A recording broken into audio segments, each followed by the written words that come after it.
మీ business ఏదైనా మీ ఊర్లో promotion చేయాలంటే అది సుమన్ టీవీతోనే సాధ్యం. ఇప్పుడే సంప్రదించండి. మీకు ఏ రకంగా ఇబ్బందులు తొలగబోతా ఉన్నాయని తెలియజేసుకుంటూ వాటిలో తిరగడం జరిగింది. అందరు కూడా చాలా సంతోషంగా ఉన్నారు. వాస్తవంగా గత ప్రభుత్వంలో ఒక్కొక్క ఇంటికి 15-20 వేల రూపాయల ఖర్చులు వచ్చాయి. కానీ ఈ ప్రభుత్వం వచ్చిన తర్వాత మాకు అన్ని రకాలుగా న్యాయం జరుగుతా ఉంది. ఖర్చులు తగ్గాయి. బస్సులలో ఉచితంగా ప్రయాణం చేస్తా ఉన్నాం. పెన్షన్ 4,000 ఇస్తా ఉన్నారు. అలాగే గ్యాస్ సిలిండర్లు ఫ్రీగా వస్తా ఉన్నాయి. ఇలా అన్ని రకాలుగా మా కుటుంబానికి ఉపయోగపడేటువంటి మంచి కార్యక్రమాలు ఈ ప్రభుత్వం చేస్తుంది కాబట్టి సంతోషంగా ఉన్నామని ప్రతి కుటుంబం కూడా తెలియజేస్తా ఉంది. మీరు కూడా ఒక్కసారి గమనించాలి.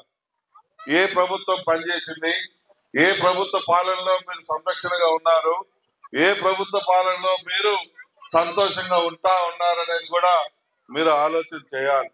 ఎందుకంటే గత ప్రభుత్వ పాలన చూశారు.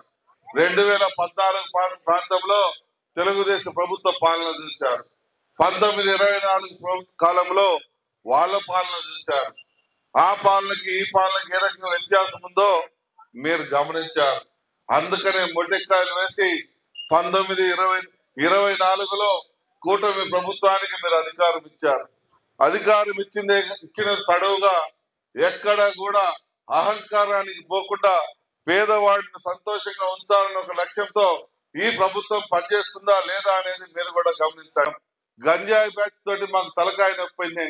ఆ గంజాయి బ్యాచ్ ఉన్నప్పుడు చెప్పండి, నా కొడుకులు తాట తీపిస్తానని చెప్పి నేను ఇప్పుడే వాళ్ళకు మాట చెప్పా. అలాగే స్తంభాలు నడి రోడ్లో ఉన్నాయి, ఇబ్బందులు పడతా ఉన్నాం అని చెప్పి కూడా మీరు చెప్పారు. తప్పకుండా ఇప్పుడే డిపార్ట్మెంట్ కి సంబంధించినటువంటి ఏడీ గారిని వాళ్ళు పిలిపించాను. వాళ్ళు పరిశీలన చేస్తా ఉన్నారు. తప్పకుండా అవి కూడా తీపిచ్చి మీకు ఎటువంటి అసౌకర్యం లేకుండా చేస్తానని చెప్పి ఈ సందర్భంగా మనవి చేస్తా ఉన్నా. నేను ఒకటే మీకు చెప్పేది, పని చేసేవాడిని గుర్తించండి, వాస్తవాలు గ్రహించండి. 24 సంవత్సరాలుగా ఈ పట్టణంలో మీరు నన్ను ఆదరిస్తా ఉన్నారు. కానీ ఇది సరిపోదు.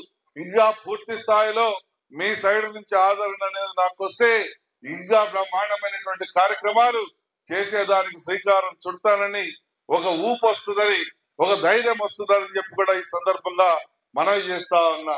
ఈ రోజు జిల్లా రాబోతా ఉందంటే దానికి మీరు ఇచ్చినటువంటి ఊపు, మీరు పంచినటువంటి ప్రేమాభిమానాలు, మీరు ఇచ్చినటువంటి సహకారం, ఈ సహకారం వల్లనే ఈ రోజు మేము జిల్లా సాధించగలుగుతా ఉన్నాం. అతి త్వరలో జిల్లా చేయబోతా ఉన్నాం.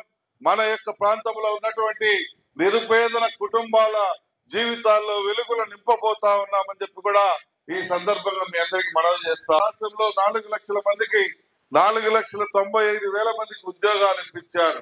ఇంకా 15 లక్షల మందికి ఈ 4 సంవత్సరాల్లో కంపల్సరిగా ఉద్యోగాలు ఇప్పించి మాట నిలబెట్టుకుంటుందని చెప్పి ఈ ప్రభుత్వం మనవి చేస్తా ఉన్నాం. గత పాలకుల మాదిరిగా మేము జాబ్ మేళా పెడతాం, మీకు జాబ్ క్యాలెండర్ ఇస్తామని చెప్పి జాబ్ క్యాలెండర్ ఇచ్చి తీరా 10 ఉద్యోగాలు 20 ఉద్యోగాలు ఇవ్వటం లేదు. వాళ్ళ మాదిరి మోసం చేయటం లేదు. యువతకి ఎప్పుడు అన్యాయం జరగకూడదని, యువతను ఎప్పటికప్పుడు కంటికి రెప్పలా కాపాడుకోవాలని ఆ ముగ్గురు పడుతున్నటువంటి తపన చూస్తే ప్రతి ఒక్కరి గుండె విచారకరంతో బాధపడుతుంది. ఇంత కష్టపడాలన్నా ఈ రాష్ట్రం కోసం అని, కానీ ఆ రకంగా కష్టపడతా ఉన్నారు. అందుకని యువతకు ప్రధాన భూమికగా తీసుకొని ఈ ప్రభుత్వం పనిచేస్తూ ఒక పక్క మహిళల్ని, మరొక పక్క యువతని కంటికి రెప్పలా చూసుకుంటూ ముందుకు పోతా ఉన్నాం.